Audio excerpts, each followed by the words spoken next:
हरे कृष्णा कृष्णा कृष्णा हरे हरे, हरे राम राम राम हरे हरे। हरे कृष्णा। आप सभी भक्तों का हार्दिक स्वागत है आज की श्रीमद् भागवतम की इस कक्षा में। स्वागतम सुस्वागतम। और हम चर्चा कर रहे हैं श्रीमद् भागवतम तृतीय स्कंद अध्याय 27 के ऊपर। तो जल्दी से हम रिकैप करते हैं कल हमने क्या पढ़ा था। कल हम पढ़ रहे थे कि भगवान कपिल ने बहुत सारे बातें बताई, देवहूति माता को बहुत सारी थ्योरी बताई, ज्ञान की बातें, ज्ञान चर्चाएं हुई, ऐसा करना चाहिए वैसा करना चाहिए। तो देवहूति माता क्वेश्चन करती है कि हे ब्राह्मण, देखो आप बड़ी अच्छी अच्छी बातें बता रहे हो, सब बात ठीक है आपकी, बट ये चीज़ें ना व्यवहारिक नहीं हैं। मतलब प्रैक्टिकल बात कीजिए थोड़ी। मैं करूं क्या अभी? क्योंकि आत्मा करके समझो, ये करो, शरीर के पार जाओ, इंद्रियों के पार जाओ, ये सब बातें ज्ञान में अच्छी लगती है, बट अभी व्यवहारिक रूप से मुझे क्या करना चाहिए, मुझे वो तो बताओ। तब भगवान कपिल ने कहा, माता आप जो है गंभीरता पूर्वक मेरी सेवा में लग जाओ, और ऐसा करने से आप निश्चित ही मुक्ति को प्राप्त करोगे। दीर्घ काल तक मेरी सेवा करनी पड़ेगी और सारे कल्मश से आप रहित भी हो जाओगे। आपको चाहिए कि, या सभी को चाहिए कि विरक्ति के द्वारा, प्रबल विरक्ति के द्वारा तपस्या में लगे, और जो ज्ञान है, दिव्य ज्ञान है, उसे दिव्य दृष्टि को प्राप्त करे, और इस प्रकार से मेरी भक्ति में लगे। तो ले देकर अब कपिल मुनि जो हैं थोड़ी प्रैक्टिकल बातें ज़्यादा कर रहे हैं। व्यवहारिक बातें जो हमें जीवन में पालन करनी है उस विषय पे अब चर्चा चलेगी। तो अब जो बातें होंगी ये व्यवहारिक होंगी। पहले ज्ञान की चर्चा हुई, पहले हमने फिलॉसफी समझी, पहले हमने थ्योरी समझी।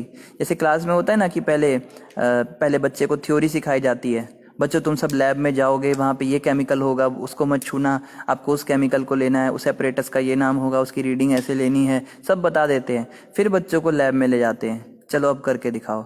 फिर वहाँ पे खड़े होकर बताते हैं, अच्छा वो दिख रहा है, उसको ऐसे पकड़ो, उसको उठाओ, ऐसे है ना। तो इसी प्रकार से पहले तो देवहूति माता को सारी थ्योरी समझा दी। माता ऐसे शरीर है, आत्मा है, भगवान है, हम उनकी संतान हैं, और ये इंद्रियां हैं, इसके प्रबल में हम फंसे हुए हैं, ये सब बता दिया। और उसके बाद में अब कह रहे हैं कि अब चलो अब मैं आपको प्रैक्टिकल बताता हूँ। तो पहले तो कहा आपको मेरी सेवा में लगना होगा। दूसरा बताया आपको दीर्घ काल तक वेट करना पड़ सकता है। तीसरा बताया प्रबल विरक्ति चाहिए। ऐसा नहीं कि संसार में भी पूरा मौज मस्ती चल रही है और हरे कृष्णा हरे राम भी हो रहा है। दम मारो दम, मिट जाए गम, बोलो सुबह शाम हरे कृष्णा हरे राम। वो दम मारो दम भी चल रहा है और हरे कृष्णा हरे राम भी चल रहा है, वो नहीं चलेगा। कपिल भगवान कहते हैं विरक्ति चाहिए, और ज्ञान चाहिए, भक्ति का जो दिव्य ज्ञान है, इसके भी बिना काम नहीं चलेगा। और इसी श्रृंखला में आज हम पढ़ेंगे श्रीमद् भागवत तृतीय स्कंद अध्याय 27 श्लोक संख्या 23 से हम प्रारंभ करेंगे।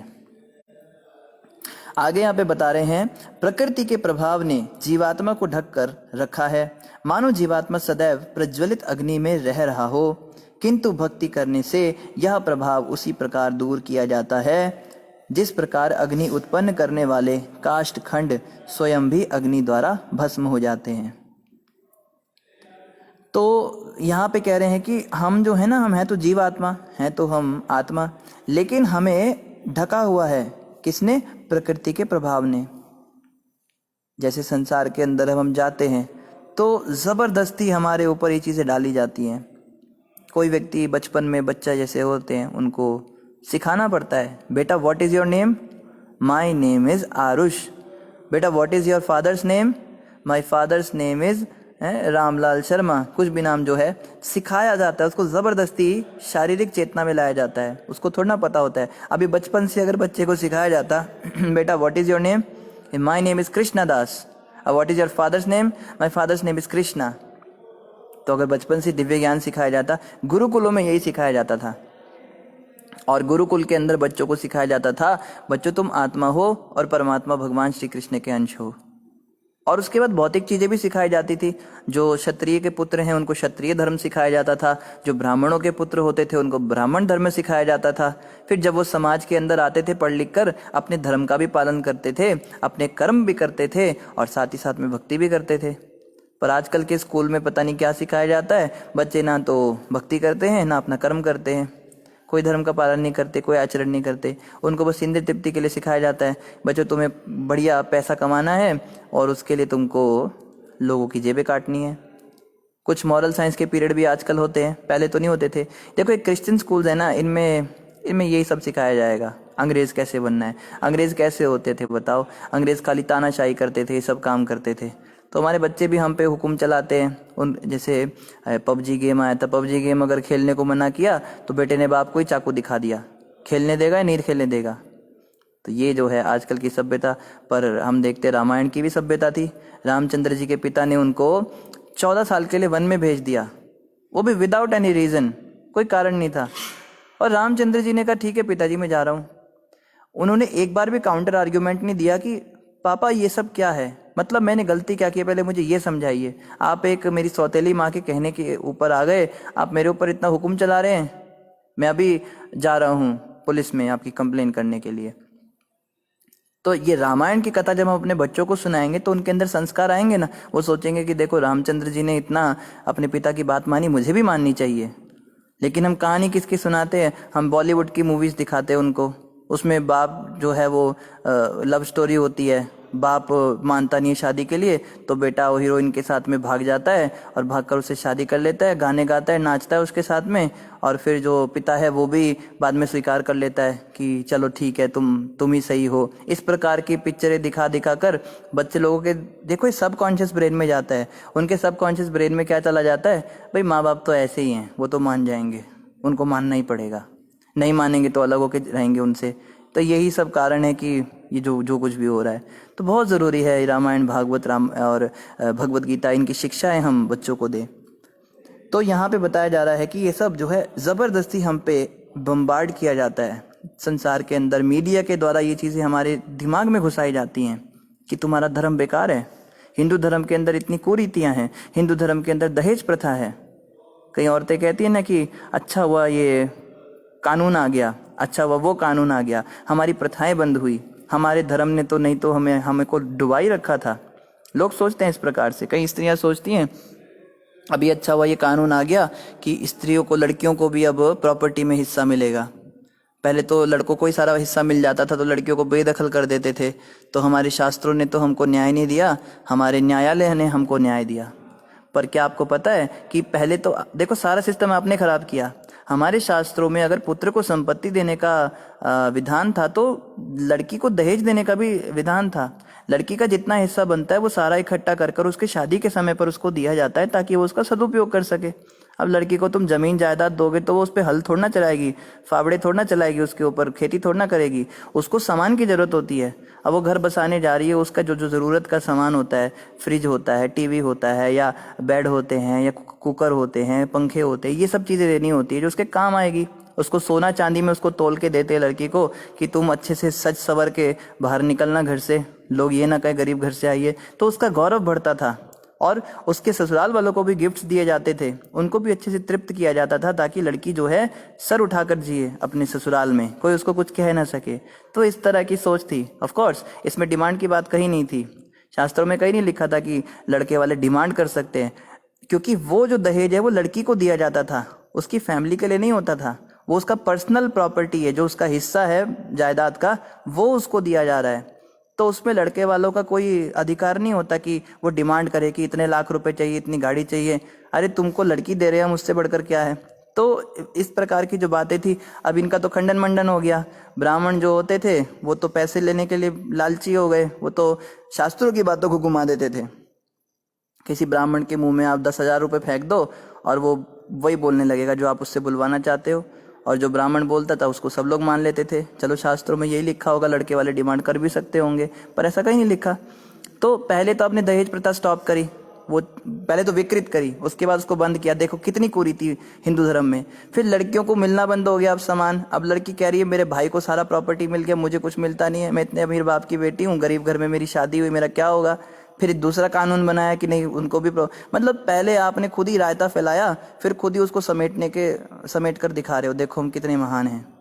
तो ये सारी बेकार की बातें हैं। हमारे शास्त्रों के अंदर जो जो जो दिया हुआ है, देखो कितने युगों युगों से चला आ रहा था, इतने अरबों अरबों सालों से यही सिस्टम चला आ रहा था, वैदिक सिस्टम चला आ रहा था। आज तक तो कोई समस्या नहीं हुई किसी को।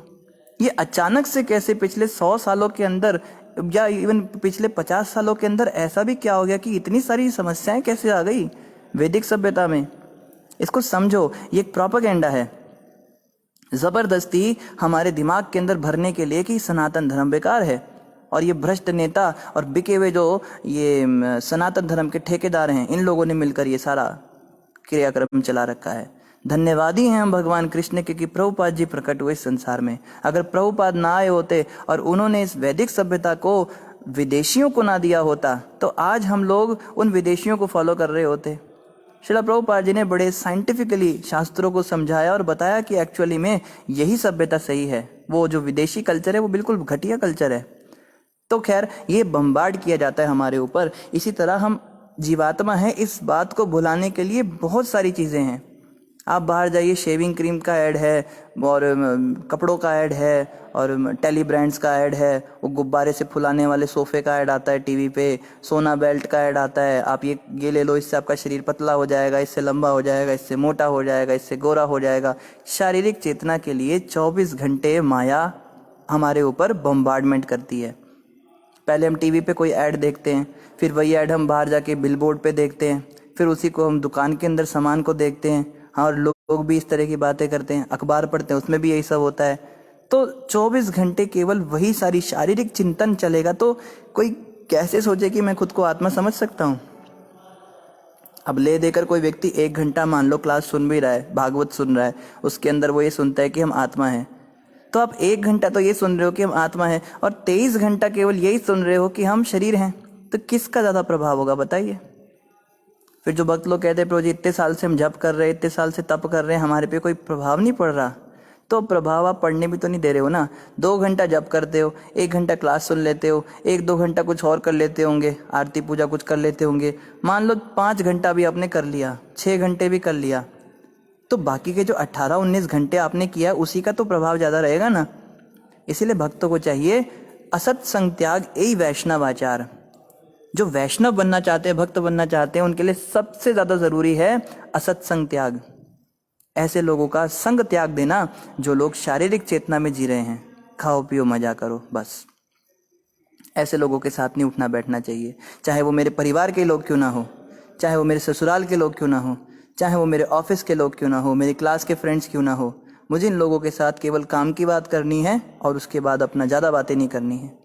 जब तक मैं इनके साथ भी बात कर रहा हूँ और फिर क्लास भी सुन रहा हूँ तो फिर द्वंद्व चलेगा ना मन के अंदर, इसीलिए असमंजस रहती है, दिमाग में बस कन्फ्यूजन ही रहती है, प्रभु जी करें या ना करें, करें या ना करें, ऐसा करें या वैसा करें, घर छोड़ दें या घर में रहे, भक्ति करें या ना करें, अपना जप बढ़ाएं या ना बढ़ाएं, अभी हम मंदिर के अंदर आना शुरू करें या ना शुरू करें, हम गुरु से दीक्षा लें या ना दीक्षा लें। क्योंकि एक तरफ तो पुश किया जा रहा है कि आप भक्ति में आगे बढ़ो, दूसरी तरफ पुश किया जा रहा है आप भक्ति को छोड़ो। तो भैया जो व्यक्ति 2 नावों में पाँव रखेगा तो उसकी क्या गति होगी। इसीलिए हमें क्या करना है, इस नर्क में ले जाने वाली पटरी से अपनी गाड़ी को वैकुंठ की ओर ले जाने वाली पटरी पे ट्रांसफ़र करना है।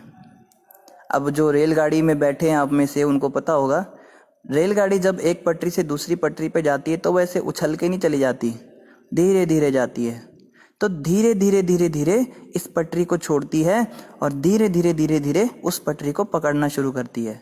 और एक दिन ऐसा आता है, एक समय ऐसा आता है, वो पूरी तरह से उस पटरी को छोड़ चुकी होती है। बिल्कुल इसी प्रकार हमें क्या करना है, धीरे धीरे इन लोगों के साथ में अपनी दूरी बढ़ानी है।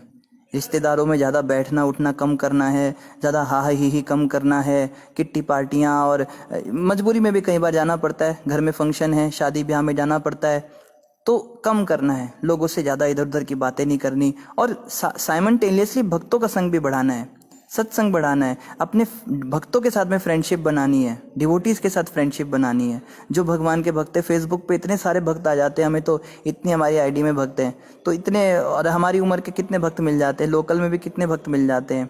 तो जब हम किसी प्रोग्राम में जाते हैं तो उसका एक फ़ायदा ये भी होता है, हमें पता लगता है कि हमारे शहर में कितने सारे भक्त हैं, तो उनसे हम फ्रेंडशिप बनाएं जिसके साथ भी हमारा तालमेल बैठता है। धीरे धीरे भक्तों के साथ हम उठना बैठना शुरू करें, उनसे बातें करें, तो क्या होगा, एक दिन जो है फ़र्क भी पड़ेगा, पूरी तरह से हम इस लाइन पे आ जाएंगे, भक्ति की लाइन पे आ जाएंगे, वो पटरी पीछे ही छूट जाएगी। पर इसके लिए क्या करना पड़ेगा, इसके लिए बहुत ज़रूरी है इस प्रभाव से बचना, असत्संग त्याग एई वैष्णवाचार, असत्संग को त्यागना होगा। और आगे यहाँ पे कह रहे जीवात्मा को ढक रखा है, इन सारी चीज़ों ने, इन शारीरिक बातों ने जीवात्मा को ढक रखा है, मानो जीवात्मा सदैव प्रज्वलित अग्नि में रह रहा हो। जैसे कोई व्यक्ति आग में फंस जाता है ना, किसी सिनेमा घर में कई बार आग लग जाती है तो वहाँ पे एग्जिट नाम का एक वो होता है, दरवाजा होता है, सब उसकी ओर भागते हैं। अब जब सब उसकी ओर भागते हैं तो कोई भी बाहर नहीं निकल पाता, सब एक दूसरे को पीछे कर रहे होते हैं, कोई गिर रहा होता है। तो ऐसी स्थिति है संसार में, आग लगी हुई है, पूरी चारों ओर आग लगी हुई है। गुरु महाराज कहते हैं, आग लगी संसार में बरस रहे अंगार, जो ना होते संत तो जल मरता संसार। इस संसार में तो आग लगी हुई है, अंगारे बरस रहे हैं। अगर संत महात्मा ना प्रकट होते, प्रभुपाद जी जैसे संत इस संसार में प्रकट ना होते, तो फिर तो जल मरता संसार, हमें तो कोई रास्ता ही ना मिलता। तो चारों तरफ अग्नि तो लगी हुई है, ठीक है, लेकिन क्या कह रहे हैं, किंतु भक्ति करने से यह प्रभाव उसी तरह दूर हो जाता है जिस प्रकार अग्नि उत्पन्न करने वाले काष्ठ खंड स्वयं भी अग्नि द्वारा भस्म हो जाते हैं। जो अग्नि को उत्पन्न करने का कारण होता है, जो लकड़ी होती है ना, लकड़ी से आग लगाते हैं, वो लकड़ी खुद भी आग की चपेट में आके भस्म हो जाती है, भस्मीभूत हो जाती है। ऐसी जो व्यक्ति भक्ति करता है ना, वो स्वयं का भी कल्याण कर देता है और चारों तरफ और लोगों का भी कल्याण कर देता है। आगे कह रहे, प्रकृति पर अधिकार जताने की इच्छा के दोषों को ज्ञात करके और फलस्वरूप उस इच्छा को त्याग करके जीवात्मा स्वतंत्र हो जाता है और अपनी कीर्ति में स्थित हो जाता है। तो भक्ति के द्वारा यह होगा, क्या होगा, प्रकृति पर अधिकार जताने की इच्छा के जो दोष हैं इसको हम समझ पाएंगे। अभी तो समझ में ही नहीं आता ना, अभी तो हमें पता ही नहीं हम क्या कर रहे हैं। दिन भर बस जानवरों की तरह सुबह उठे, नहाए नहीं नहाए, ब्रश ब्रश किया, अपना चाय वाय पी, फिर कुछ हल्का फुल्का कुछ पूजा पाठ, वो भी आजकल पता नहीं कोई करता है नहीं करता है। फिर कोई खाना वाना खाया, ब्रेकफास्ट खा के कोई स्कूल निकल रहा है, कोई ऑफिस निकल रहा है, और जो स्त्री है वो उनको बिठाकर अपनी अपनी उसमें फिर बिस्तर पे जाके सो जाती है, थोड़ी देर और सोती है, फिर उठ के थोड़ा टीवी देखती है, थोड़ा टहलती है, थोड़ा इधर उधर के काम कर लेती है, थोड़ा सहेलियों से बात कर लेती है। दिन भर ऐसे ही निकल जाता है। रात होते होते वापस घर में आते हैं, टीवी देखते हैं, खाना खाते हैं, बातें करते हैं और थोड़ा मनोरंजन करते हैं, ही हा करते हैं, सो जाते हैं, फिर सुबह उठ जाते हैं, फिर वही। तो हम तो जानवरों की तरह जी रहे हैं। लेकिन कपिल भगवान कह रहे हैं कि कोई व्यक्ति अगर इस बात को समझ भी जाए कि वो कर क्या रहा है, तो वो भी बहुत बड़ी बात है। जैसे अक्सर भक्त पता है क्या कहते हैं, हरे कृष्णा प्रभु जी, यस प्रभु जी, क्या हुआ प्रभु जी, मेरा मन नहीं लग रहा जप में। कोई कहता है प्रभु जी मेरी भक्ति में कुछ प्रोग्रेस नहीं हो पा रही, मैं भक्ति में आगे नहीं बढ़ पा रहा। कोई कहता है प्रभु जी मुझसे ना भगवान का चिंतन नहीं हो पा रहा, दिन भर में भगवान का चिंतन नहीं होता। कोई कहता है प्रभु जी काम वासना बड़ी हावी रहती है मेरे ऊपर, दिन भर बस स्त्री चिंतन चलता है या पुरुष चिंतन चलता है। और कोई कहते हैं प्रभु जी ऐसा होता है, कोई कहते हैं प्रभु जी वैसा होता है। हम कहते बहुत बढ़िया हो रहा है। प्रभु जी आप क्यों ऐसा कह रहे हो, हम तो बर्बाद हो रहे हैं, हम तो संसार में डूबते जा रहे हैं। तो बढ़िया क्या हो रहा है, बढ़िया ये हो रहा है कि आप इस बात को समझ पा रहे हो कि आपके साथ ये हो रहा है। काम वासना तो जन्म से ही थी ना, साथ में इतने सालों से यही तो करते थे, मगर पहले हमको लगता ही नहीं था ये सब हो रहा है। हम तो वही सुबह से रात वाली रूटीन में बिजी थे। कम से कम आपको समझ में तो आ रहा है कि जब में मन नहीं लग रहा है और इसको लगाना है। कम से कम आपको दिख तो रहा है कि भगवान का चिंतन नहीं हो रहा है। कम से कम आपको ज़रूरत तो महसूस हो रही है कि आप मंदिर नहीं आ पा रहे हो, आप लेक्चर नहीं सुन पा रहे हो, आप जप नहीं कर पा रहे हो। ये अगर किसी को लग भी रहा है ना अंदर से, ये भी बहुत बड़ी बात है। तो ये प्रगति का ही निशान है, ये प्रगति की निशानियां हैं कि हमारी प्रगति हो रही है। देखो दुनिया में कितने सारे लोग हैं, वो तो नहीं आके पूछते हमको प्रभु जी हम जो है बड़े परेशान हो गए। कोई बिल्ली तो आके नहीं कहती हरे कृष्णा प्रभु जी बहुत बड़े चूहे खा रही हूँ मैं आजकल, कार्तिक का महीना चल रहा है, मैं कैसे छोड़ूं इसको, मुझसे छूट नहीं रहा है। बिल्ली थोड़ा ना आके बोलेगी, या कुत्ता आके थोड़ा ना बोलेगा प्रभु जी मैं इतनी कोशिश करता हूँ भागवतम लेक्चर सुनूं आपके, पर मेरे पास फोन ही नहीं है। तो कुत्ते बिल्ली थोड़ा ना इस तरह के प्रश्न कर सकते हैं, मनुष्य ही तो सोच सकता है ना। और मनुष्यों में भी जो व्यक्ति इस बात को सोच रहा है, इसका मतलब वो प्रगति कर रहा है।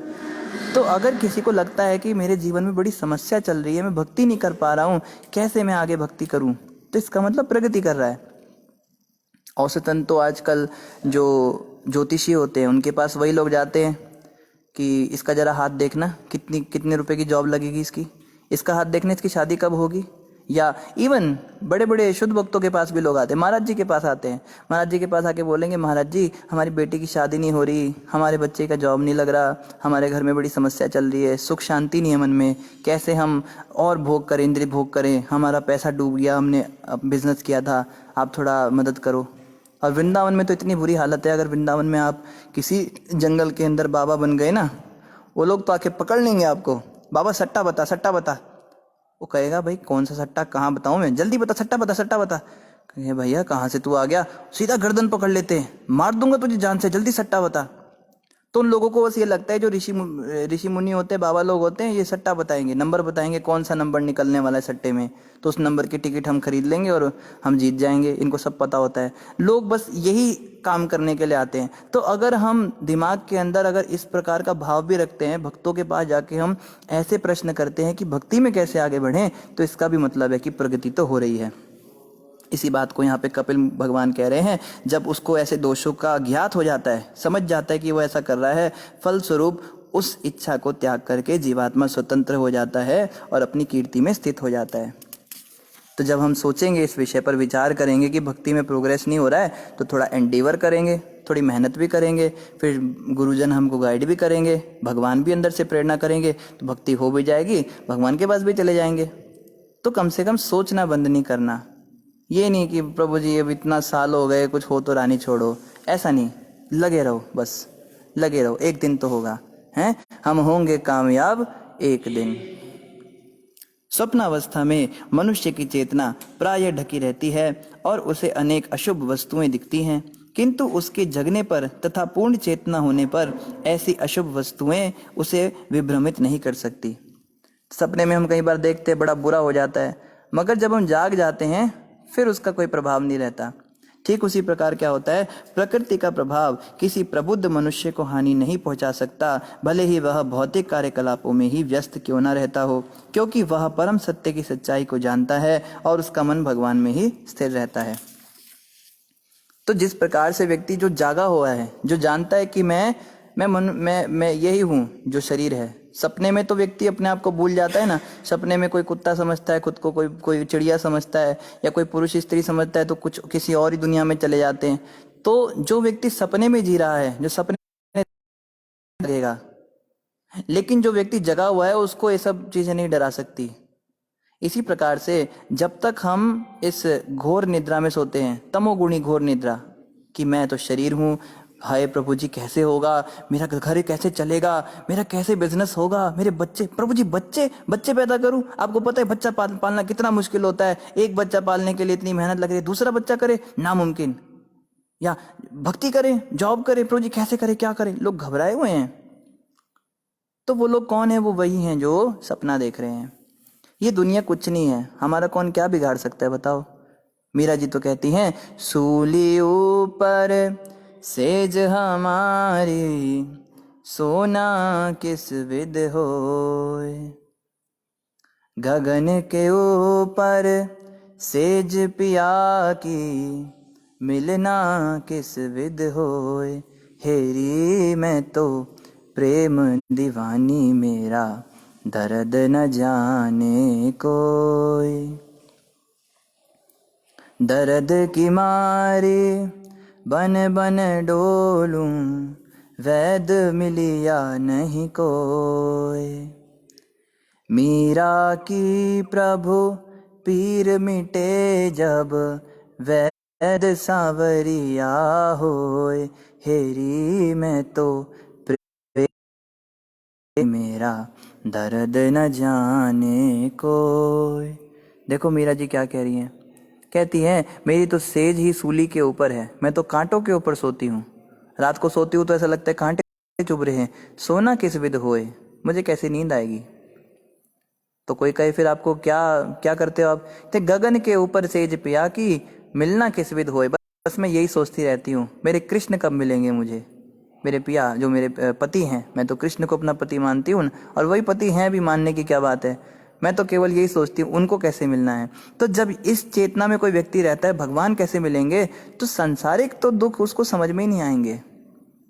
खाना मिल रहा है नहीं मिल रहा है, पैसा बहुत अच्छा है नहीं है, जॉब लगी नहीं लगी, बच्चे कहना मानते नहीं मानते, औरत जो है वो इशारों पे नचाती है, प्रभु जी मेरी पत्नी को कब काबू में करने के लिए कोई ताबीज दे दो, वो ताबीज उसको पहना दूंगा फिर मेरे इशारे पे नाचेगी। ये सब नहीं सोचता भक्त बस ये सोचता है कैसे मैं भगवान की प्राप्ति करूं, भगवान मुझे कैसे मिलेंगे। तो जो इस प्रकार की सोच में लीन रहता है वो व्यक्ति कभी भी इन चीज़ों को सच नहीं मानता। जैसे व्यक्ति जो सो रहा है वही व्यक्ति सपने को सच मानता है, लेकिन जागा हुआ व्यक्ति नहीं मानता। तो जो व्यक्ति इस ज्ञान में परिपक्व हो चुका है कि मैं तो आत्मा हूँ, मेरा क्या बिगड़ेगा, खाना नहीं मिलेगा, खाना नहीं मिलेगा तो क्या होगा, शरीर छूट जाएगा, मेरी मौत तोड़ना हो सकती है। आत्मा की कभी मौत होती है क्या? आत्मा की तो कभी मौत नहीं होती। जैसे एक कपड़ा उतार कर दूसरा कपड़ा मैंने पहन लिया, इसी प्रकार से जैसे दूसरा कोई शरीर पहन लूंगा, ये शरीर छूटेगा तो किसी और शरीर में प्रवेश कर जाऊंगा। तो कहने का मतलब ये, जो भक्त बन जाता है ना, वो इन चीज़ों से ऊपर उठ जाता है। उसको फिर डर नहीं रहता, उसको खौफ नहीं रहता, वो निडर होके घूमता है। चाहे फिर कोविड-19 आ जाए या कोविड-120 आ जाए, कुछ भी आ जाए, उसको फर्क नहीं पड़ता। कहेगा मर जाऊंगा ना, मरने के बाद क्या होगा, भगवान मिलेंगे, नहीं भी मिले तो कोई दुति करेंगे। तो इस प्रकार की चेतना में जो व्यक्ति रहता है वो शुभ और अशुभ कर्मों से कभी घबराता नहीं। मेरे साथ ऐसा हो गया, मेरे घर में आग लग गई। एक संत हुए नामदेव जी। नामदेव जी इतने महान संत, जिधर देखो उधर हरि दिखे उनको। जहां देखते थे वहां भगवान दिखते थे। हर चीज में, हर वस्तु में, हर व्यक्ति में भगवान का दर्शन करना उन्होंने। एक बार उनके घर में आग लग गई, कहीं गए हुए थे, तो झोपड़ियाँ होती थी उस जमाने में लकड़ी की और घास फूस की, उसमें आग लग जाती थी। तो जब झोपड़ी में आग लगी तो लोग जो है उनका सामान बचाने के लिए जैसे तैसे अंदर जा रहे हैं झोपड़ी में और सामान लेकर आ रहे हैं बाहर कि चलो संत महात्मा हैं ये बेचारे, इनको पता नहीं इनके घर में आग लगी हुई है, इनका कुछ मदद कर दे, सामान बचा दे। और नामदेव जी जब वहां पधारे तो क्या करते हैं, वही सामान वापस झोपड़ी में फेंक रहे हैं। लोग कहें भाई आपका दिमाग ठिकाने है, हम तो अपनी जान पर खेलकर आपका सामान बाहर ला रहे हैं और आप इस सामान को वापस अंदर डाल रहे हैं, इसके पीछे क्या रहस्य है? तो नामदेव जी कहते हैं अरे प्रभु पधारे हैं, देखो प्रभु अग्नि रूप में पधारे, इनको संतुष्ट करो। और सामान फेंक फेंक के कह रहे स्वाहा, ये भी स्वाहा वो भी स्वाहा। उनको लग रहा है यज्ञ में आहुति कर रहे हैं वो, भगवान अग्नि रूप में, उनको खिलाओ, ये भी खिलाओ वो भी खिलाओ। सारा सामान जो है भस्मीभूत करा दिया, सब जला दिया। लोग कहते हैं इनका हो गया दिमाग खराब, हम ही पागल थे, हम जो सोचते थे ये संत है, पर ये आज तो सिद्ध हो गया ये पागल ही हैं। लोग जो इनको छोड़कर चले गए और नामदेव जी बैठ के जप कर रहे, बड़े खुश हुए। आज अग्नि रूप में भगवान के दर्शन ने इनको तृप्त किया। और सुबह क्या देखते हैं, इतनी सुंदर झोपड़ी, पूरे गांव की सबसे सुंदर झोपड़ी उनकी। साक्षात भगवान कृष्ण आए उनकी झोपड़ी बनाने के लिए, उनका छप्पर छानने के लिए। और रुक्मिणी माता कहती प्रभु मैं भी चलूंगी। भगवान कृष्ण कहते हैं आपको चलना है ना देवी, तो ये नहीं चलेगा, ये जो प्रभुता आपकी है, मेरे भक्तों के सामने मैं भगवान बन के नहीं रहता, उनके सामने मैं सेवक बन जाता हूँ। मेरे साथ चलना है तो आपको सेवक बनना पड़ेगा। कहती है आप छप्पर बनाना, मैं उसका चूल्हा चौका बना दूंगी, मैं नीचे गोबर की लिपाई कर दूंगी फर्श पर। कहते ठीक है चलो। तो साक्षात कृष्ण भगवान, रुक्मिणी माता उनकी झोपड़ी तैयार कर रहे हैं, सोचो हाथों से।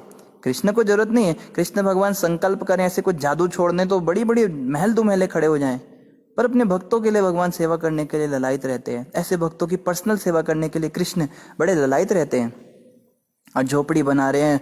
और जब कृष्ण झोपड़ी बनाएंगे तो इतना सुंदर वो झोपड़ी बनी, एकदम आर्ट पीस, ऐसा लगता था जैसे किसी म्यूजियम में रख दो उसको। और क्या गोबर की लिपाई, क्या उनका चूल्हा, क्या एकदम हर चीज बहुत सुंदर अंदर।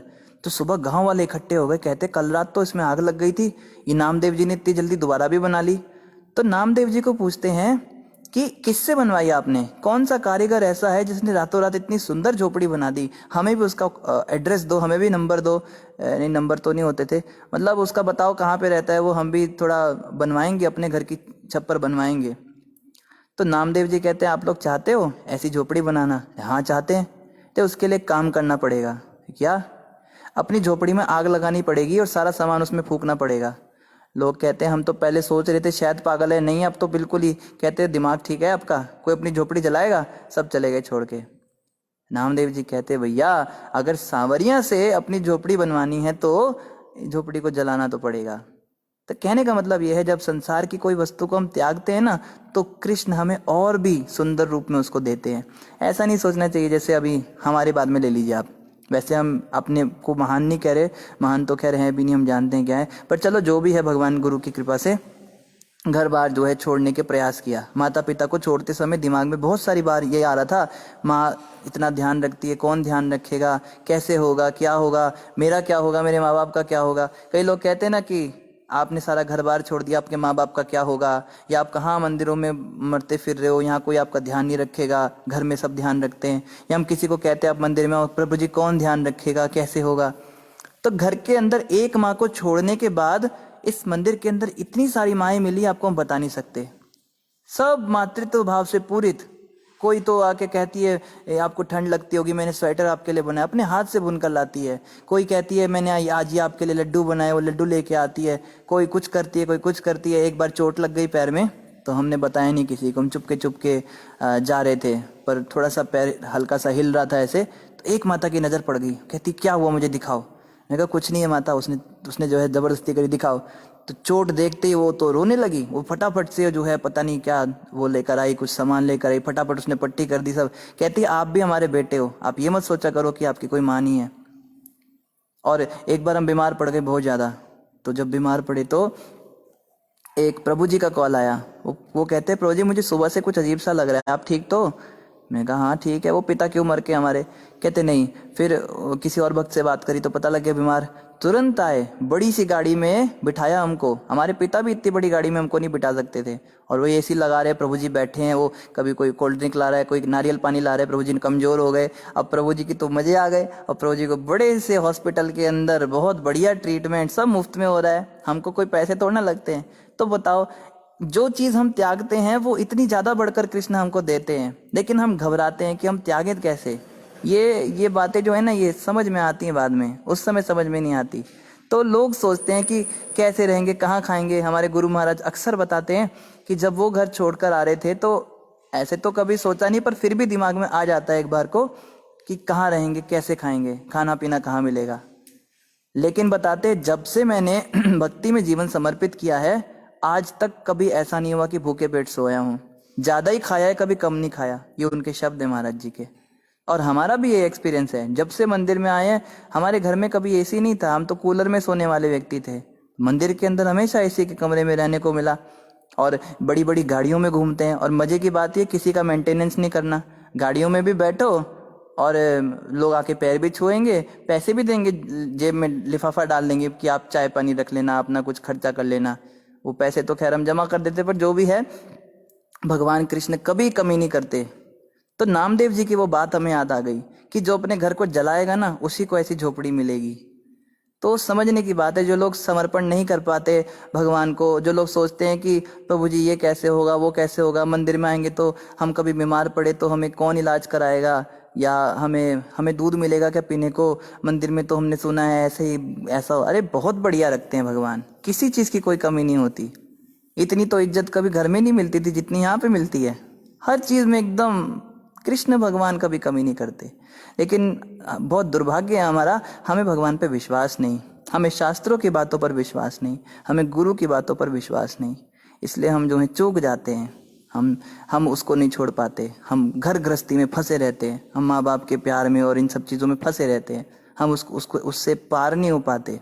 इसीलिए कृष्ण कहते हैं भाई, जब तक तू झोपड़ी नहीं जलाएगा तब तक तो मैं तेरा घर नहीं बनाने वाला, तब तक मेरे हाथ से झोपड़ी तो भूल जा।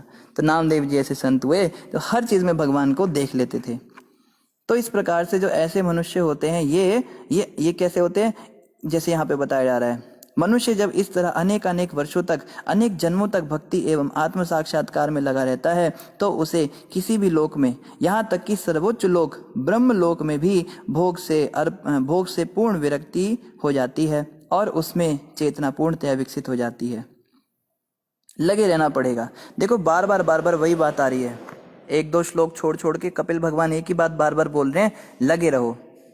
क्यों बोल रहे हैं? क्योंकि उनको पता है कि हम लोग बिल्कुल निराशावादी लोग हैं।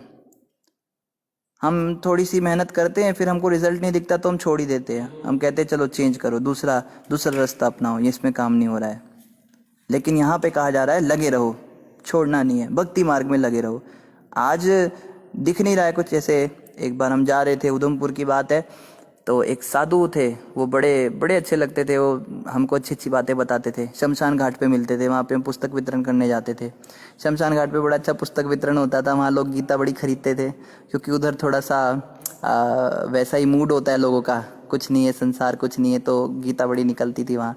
तो वो साधु मिलते थे, वो इन्होंने एक दिन बड़ी अच्छी बात करी। मैं बड़ा दुखी था, मेरी एक भी भगवत गीता किसी ने खरीदी नहीं थी, सुबह से शाम हो गई थी, तो मैं वहाँ बड़ा दुखी होकर बैठ गया। तो वो मुझे कहते क्या हुआ बाबा, मुझे बाबा कहते थे। मैंने कहा बाबा आज मेरी किताबें नहीं हुई। कहते तो दुख किस बात का है? तो कहते हैं कभी घी गना, कभी मुट्ठी भर चना, कभी वो भी मना। तो हमने कहा ये क्या हुआ? कहते कभी तो भगवान घी घना खिलाएंगे, बहुत बढ़िया पकवान खिलाएंगे घी से बने हुए, कभी मुट्ठी भर चना, कभी उसमें ही पेट भरना पड़ेगा, और कभी कभी मालिक की कृपा से वो भी मना, कभी वो भी नहीं मिलेगा तो भी भक्ति भजन करो, दुखी होके क्या बैठना। तो वो बात हमें कई बार याद आ जाती है। देखो यही बात सत्य है कि कभी तो बहुत अच्छा घना भजन होगा, कभी बहुत भाव आएगा भक्ति में भक्तों के साथ, और जप करते हैं आंसू आएंगे और सब कुछ होगा। कभी कभी क्या होगा कि बड़ा नीरस हो जाएगा, माला को पकड़ने का मन नहीं करेगा। जब माला जैसी थैली के अंदर हाथ डालेंगे सोचेंगे बाहर कब निकालें, बार बार टाइम पे नज़र जाती है, घड़ी पे नज़र जाती है, और बड़े सारे काम याद आते हैं, अभी उठ के वो कर लूँ वो कर लूँ। तो ऐसा भी समय आता है। लेकिन दोनों ही स्थिति में जो भक्त सहन करता है, लगा रहता है, छोड़ के नहीं जाता, वो जरूर भगवान को मिलता है। और ये कपिल भगवान यही कह रहे हैं, उसे क्या होता है, उसे किसी भी लोक में, यहाँ तक कि सर्वोच्च लोक ब्रह्म लोक में भी भोग से पूर्ण विरक्ति हो जाती है और उसमें चेतना पूर्णतया विकसित हो जाती है। फिर वो क्या करता है, जो लगा रहता है इस प्रकार, एक समय ऐसा आता है उसको फिर भोग करने की इच्छा नहीं रहती। फिर वो कहता है मुझे ब्रह्म लोक पर भी भेज दो ना, मुझे वहां भी सुख नहीं, मुझे तो बस कृष्ण को पाना है, एकमात्र बस कृष्ण से मिला दो, कृष्ण की भक्ति करा दो। कृष्ण भक्ति के बदले में कुछ भी उसको लालच दे दो वो स्वीकार नहीं करेगा। हमारी तो ऐसी हालत है, माया थोड़ा सा हमको लालच दे देती है, हम तुरंत भक्ति छोड़ देते हैं। एक छोटा सा प्रोजेक्ट मिल जाता है ना ऑफिस के अंदर, मंगल आरती छूट जाती है भक्तों की, प्रभु जी मेरी क्लोजिंग चल रही है, मेरा प्रोजेक्ट चल रहा है, मुझे कंपनी में बहुत बड़ा इतने रुपए का प्रोजेक्ट मिला है, मैं मंगल आरती नहीं आ पाऊंगा, रात को लेट सोना पड़ता है। कई भक्तों को जो है बच्चा मिल जाता है, भगवान पुत्र दे देते हैं या माया देती है, जो भी देता है, पुत्र प्राप्ति होते ही प्रभु जी बच्चा है ना अभी छोटा है, ये है वो करना है ये करना है, भक्ति छोड़ देते हैं, माला नहीं हो पाती, सारा दिन इसमें लग जाता है, और इस प्रकार से पूरी तरह से विरक्त हो जाते हैं, भक्ति छोड़ देते हैं। तो ऐसे लोग जो होते हैं ये जो है ये माया के थोड़े से ही प्रलोभन में भक्ति को छोड़ देते हैं। या कई लोग कहते हैं प्रभु जी मेरे घर वाले ना बहुत तंग करते हैं, बहुत डिस्टर्ब करते हैं, मेरे घर वाले मुझे ऐसा सा बोलते हैं, क्या तुम भक्ति में लगे रहते हो, तुम पागल हो गए हो, तुमने सब जगह हमारा नाम खराब कर रखा है, देखो उसके बेटे को देखो वो इतना बड़ा इंजीनियर बन गया, उसकी बेटी को देखो वो PhD स्कॉलर बन गई, वो जज बन गया, और तू नालायक, तू माला घुमाता है, तो शर्म नहीं आती, तेरी उम्र है माला घुमाने की। तो हमने कहा भाई तुम उनको बोला करो भाई तुम्हारी उम्र है तुम घुमाओ माला। तो कहने का मतलब है इन सबको सहन करना है, छोड़ना नहीं है, हतोत्साहित नहीं होना, भक्ति में लगे रहना है। इस प्रकार से हम लगे रहेंगे ना तो एक दिन सफलता जरूर मिलेगी।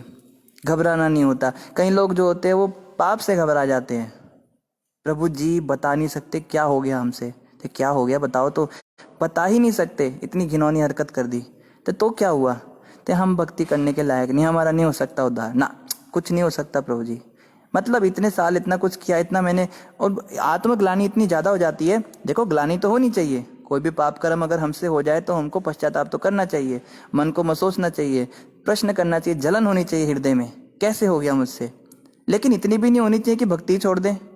ये क्या बात हुई, कोई कहे प्रभु जी मैं तो इतना पापी हूँ, इतना दुष्ट हूँ, मैं भक्ति छोड़ देता हूँ, मैं इसके लायक ही नहीं हूँ, मैंने मंदिर जाना ही छोड़ दिया, मैंने उस प्रभु जी से मिलना ही बंद कर दिया, मैंने प्रवचन सुनना बंद कर दिया, मैंने जप करना बंद कर दिया। तो भाई बंद करने से क्या तुम ठीक हो जाएगा? तो सहन करना है।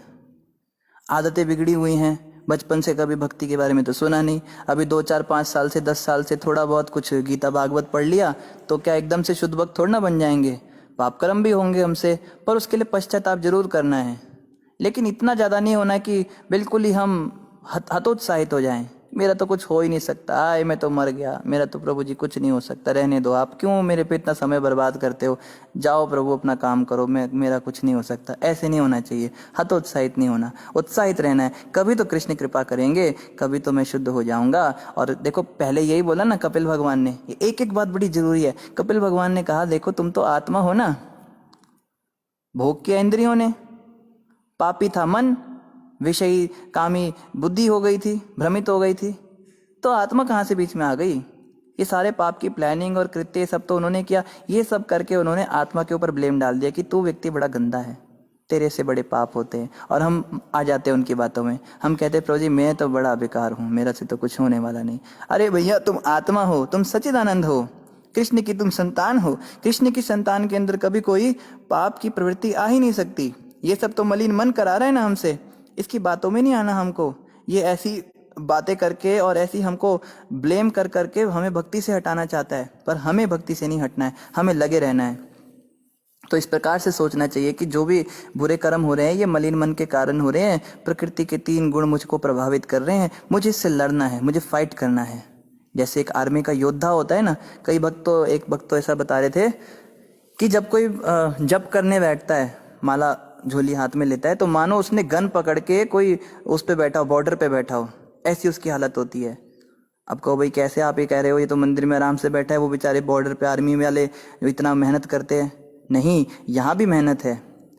वहाँ पे दुश्मन कभी भी अटैक कर सकते हैं और करते हैं, उनसे फाइटिंग करना पड़ता है। और यहाँ पे अनर्थ अटैक करते हैं।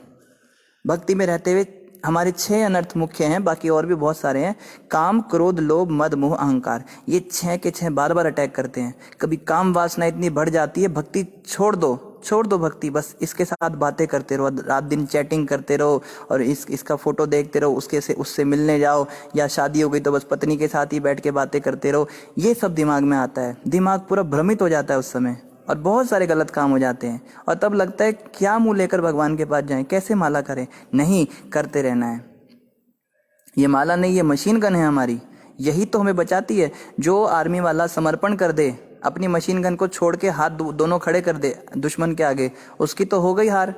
तो माला नहीं छोड़नी, कुछ भी हो जाए माला नहीं छोड़नी, जप तो छोड़ना ही नहीं है। जो भक्त लोग जप करना छोड़ देते ना, मान लो कि वो मशीन गन छोड़ा हुआ आर्मी का कोई वो है, सोल्जर है, ऐसा मानना चाहिए। वो तो पक्का माया उसको गिरा देगी। गुरु महाराज कहते हैं जो व्यक्ति 16 माला नहीं करता उसको पक्का माया पकड़ लेगी। ये महाराज जी के शब्द थे। तो हम कैसे सोच सकते हैं कि हम माला छोड़ देंगे तो काम वासना कितनी भी हावी हो जाए माला नहीं छोड़नी। कभी मोह हो जाता है, अटैचमेंट किसी वस्तु से हो जाएगा, मोबाइल में घुसे रहेंगे सारा दिन भर। कोई कपड़ों से बड़ा अटैचमेंट, नए नए कपड़े उसको पहन के अलग अलग पोज लगा के अपनी फोटो ही खींचेंगे। कईयों को बालों से अटैचमेंट हो जाता है, बालों की नई नई स्टाइल बनाने में घंटे घंटे यूट्यूब पे भी देखते रहेंगे, बालों की स्टाइल बनाएंगे और हजारों रुपए खर्च कर देंगे। कभी मोह जाग जाएगा, कभी बच्चों में मोह हो जाएगा, कभी बिजनेस में मोह हो जाएगा, कभी घर में मोह हो जाएगा। तो कभी काम, कभी मोह, कभी क्रोध आ जाएगा। क्रोध इतना बढ़ जाएगा, गुस्सा रहने लगेंगे 24 घंटे। ये अनर्थ हैं जो अटैक करते हैं। पर भक्त को चाहिए किसी भी स्थिति में माला ना छोड़े। ये जप माला हमारे साथ रहेगी तो हमारा प्रोटेक्शन होगा। इस जप माला को कभी त्यागना नहीं है। तो एक्चुअली में हमारी यही स्थिति है कि हमें भी उस सोल्जर की तरह हमेशा अलर्ट रहना होता है कि अब ये अनर्थ मेरे पे काम कर रहा है, और इसका सोल्यूशन कभी भी भक्ति छोड़ना नहीं होता। आगे क्या कह रहे हैं, मेरा भक्त मेरी असीम अहेतु की कृपा से वस्तुतः स्वरूप सिद्ध हो जाता है और इस तरह समस्त संशयों से मुक्त होकर वह अपने गंतव्य धाम की ओर अग्रसर होता है, जो मेरी शुद्ध आनंद की आध्यात्मिक शक्ति के अधीन है। जीव का यही चरम सिद्धि गंतव्य स्व संस्थान है। इस शरीर को त्यागने के बाद योगी भक्त उस दिव्य धाम को जाता है जहां से फिर कभी नहीं लौटना पड़ता। देखो यहाँ पे क्या कह रहे हैं, कपिल भगवान बता रहे हैं अगर कोई व्यक्ति इस तरह लगा रहे, मेरा भक्त, स्पेशली कह रहे मेरा भक्त मेरी असीम अहेतु की कृपा से स्वरूप सिद्ध हो जाता है, तो एक दिन ऐसा जरूर आएगा जब स्वरूप सिद्धि हो जाएगी। एक दिन तो जरूर आएगा। कभी तो वो दिन आएगा जब कहते हैं ना कि कब मिलोगे मीरा के प्रभु, कब रे मिलोगे। मीरा जी के ज्यादातर भजन में ये लाइन जरूर होती है, मीरा के प्रभु कब रे मिलोगे। तो भगवान से मिलने की इतनी लालसा जागृत हो जाती है ना जिसकी, उसको भगवान मिल भी जाते हैं। अभी तो लालसा ही नहीं है, अभी तो कहते हैं हे मेरे 20,000 के सैलरी तुम कब मिलोगे, कब 1 तारीख होगी। प्रभु जी 1 तारीख का तो मैं ऐसे इंतजार करता हूँ जैसे महाप्रभु कृष्ण का इंतजार करते थे। तो भैया जब तक इन्हीं चीजों में हम लगे रहेंगे कहाँ काम होगा। तो भगवान से जब मिलने की आशा करते हैं ना तो भगवान मिल भी जाते हैं, स्वरूप सिद्ध हो जाते हैं। कृष्ण कहते हैं मैं बड़ा कृपालु हूँ अपने भक्तों पर। कृष्ण बहुत दयालु हैं और अपने भक्तों पर तो बहुत कृपालु हैं।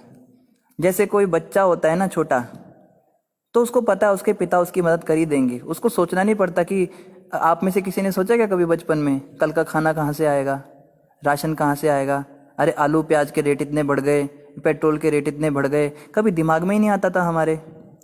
जो आश्रित होता है किसी व्यक्ति पर, तो जिसका उसने आश्रय ले रखा है उसको टेंशन लेनी पड़ती है। इसको कैसे खिलाऊंगा, माँ बाप को चिंता होती है, इसको कैसे पढ़ाऊंगा, इसको कैसे इसका देखभाल करना है।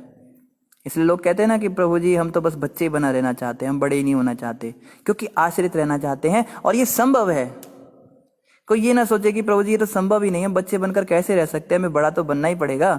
नहीं, भगवान के भक्त हमेशा ही बच्चे बनकर रहते हैं।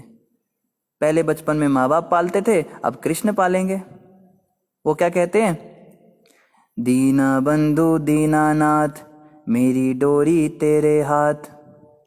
इस प्रकार से जब भगवान के हाथों में अपनी जीवन की डोरी सौंप देते हैं तो कृष्ण भी उसको जरूर अपनाते हैं। कृष्ण उसका सारा चार्ज ले लेते हैं, अपने सिर पर ले लेते हैं। कृष्ण भगवान ने गीता में कहा है ना, अनन्यास चिंतयन्तो माम ये जना पर्युपासते तेषाम नित्यभियुक्ता नाम योगक्षेमम वहाम्यहम्।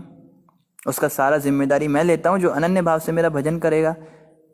तो कृष्ण की भक्ति ऐसी है जिसमें हम आश्रित रहते हैं कृष्ण पे, और कृष्ण हमारा सारा चार्ज संभालते हैं। हमें फिर सोचना नहीं पड़ता प्रभु जी एग्जाम कैसे पास होगा, प्रभु जी ये जॉब कैसे लगेगी, प्रभु जी मेरी शादी में इतना खर्चा कैसे होगा, मेरे बच्चे कच्चे कैसे पलेंगे, कैसे मेरा घर चलेगा, कैसे मैं खाना खाऊंगा। कृष्ण ध्यान रखेंगे। कृष्ण तो देखो ना 84 लाख योनियों में सबका ध्यान रखते ही है। अफ्रीका के अंदर इतने बड़े बड़े हाथी होते हैं जो 2 मन रोज का खाते हैं। 20 किलो 2000 किलो तक उनका महीने का राशन कौन देता है उनको। कभी देखा है कोई हाथी बेचारा सीए के एग्जाम भर रहा है, कोई जो कंगारू है वो नीट के एग्जाम भर रहा है, अरे मेरा 2 कंगारू बात कर रहे हैं, मेरा तो यार एग्जाम क्लियर नहीं हुआ, अब पता नहीं खाना कैसे मिलेगा। कहते हैं यार मेरा भी जॉब नहीं लग रहा, पता नहीं खाने के लाले पड़ गए। अरे खाने को कभी कमी थोड़ी ना होती है। प्रभुपाद जी कहते थे किसी के पास 100 गज जमीन हो और एक गाय हो ना, उसको कोई नौकरी करने की जरूरत नहीं। गाय से दूध मिलेगा और जमीन पे अन्न उगाएगा, उसको खाओ और खिलाओ, और जो बच जाए उसको बेच के पैसे बनाओ, फिर उस पैसों से बाकी आवश्यकताएं पूरी करो, कोई जरूरत ही नहीं। और हम कहते हैं हमारे बाप दादा गवार थे जो किसानी करते थे, खेती करते थे, हम बड़े अमीर हो गए, हम बड़े पढ़े लिखे गवार बन गए। वो तो चलो अनपढ़ गवार थे, हम पढ़े लिखे गवार हैं। इतना पढ़ लिख के तुमने क्या कमाया, नोट कमाए ना। अभी जब कोविड महामारी आई थी तो जो जितने नोट वाले थे उन्होंने क्या नोटों के ऊपर जैम लगा कर खाया था, या नोटों को सब्जी में नोट डुबा के खाए थे। नोटों को खा तोड़ ना सकते हो, खाने के लिए तो अन्न ही चाहिए ना। तो हमारे बाप दादा मूर्ख नहीं थे जो अन्न पे वो करते थे। आपको पता है पहले बार्टर सिस्टम चलता था भारत में। वो चावल देते थे, चावल के बदले में कपड़े मिलते थे, किसी को कपड़े देते थे तो बदले में अन्न मिलता था, गेहूं खरीदते थे तो बदले में उसको, जिसका जो काम होता था वो उस चीज में बिजनेस करता था। नोट और पैसों की तो बात ही नहीं थी, क्योंकि इसको खा नहीं सकते, इसका कुछ उपयोग ही नहीं। नोटों का क्या उपयोग है बताइए, नोट का कोई उपयोग ही नहीं है। इसका आप कुछ नहीं कर सकते, ना तो इन नोटों को आप पहन सकते हो, ना इससे आप अपना श्रृंगार कर सकते हो, ना इनको खा सकते हो। तो सामान के साथ डील होता था पहले। बहुत सुंदर हमारा वैदिक कल्चर था भारत का, सब बर्बाद कर दिया इन अंग्रेजों ने और अंग्रेजों की औलादों ने और इनके चमचों ने। तो खैर यहाँ पे आगे कह रहे हैं, मेरा भक्त इस प्रकार से शुद्ध आनंद को प्राप्त करता है मेरी कृपा से। कृष्ण बड़े कृपालु हैं, अपने भक्तों पर बड़ी दया करते हैं, मगर उसी भक्त पे दया करेंगे जो आश्रय स्वीकार करेगा, जो अपने जीवन की डोरी उनके हाथों में सौंपेगा। जैसे गुरु महाराज एक भजन गाते हैं ना, अब सौंप दिया इस जीवन का सब भार तुम्हारे हाथों में, सब भार तुम्हारे हाथों में, है जीत तुम्हारे हाथों में और हार तुम्हारे हाथों में और हार तुम्हारे हाथों में। मेरा निश्चय बस अब एक यही, एक बार तुम्हें पा जाऊं मैं, अर्पित कर दूं दुनिया भर का सब भार तुम्हारे हाथों में, सब भार तुम्हारे हाथों में। जो जग में रहूं तो ऐसे रहूं जैसे जल में कमल का फूल रहे। मेरे गुण और दोष समर्पित होकर तार तुम्हारे हाथों में, करतार तुम्हारे हाथों में, है जीत तुम्हारे हाथों में और हार तुम्हारे हाथों में, और हार तुम्हारे हाथों में। बड़ा लंबा भजन है।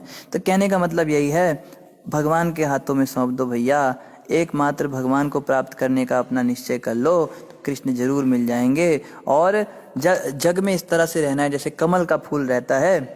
तो गुण और दोष सब भगवान को समर्पित करके जो भक्त चलेगा उसको कृष्ण अपना लेंगे। कृष्ण तो तैयार बैठे। देखो जगन्नाथ का रूप देखो, दोनों बाहें फैलाकर बड़ी सी स्माइल के साथ जैसे कोई जादू की झप्पी देने के लिए तैयार खड़ा है। आओ मेरे भक्तों, बस मुझसे गले लग जाओ। जगन्नाथ जी के हाथ ऐसे रहते हैं हमेशा। और भक्त लोग कहते हैं सॉरी प्रभु टाइम नहीं है, हमारे पास टाइम नहीं है मंदिर आने का, सॉरी। तो भगवान कहते चलो तुम मंदिर नहीं आ सकते ना, मैं बाहर आ जाता हूँ।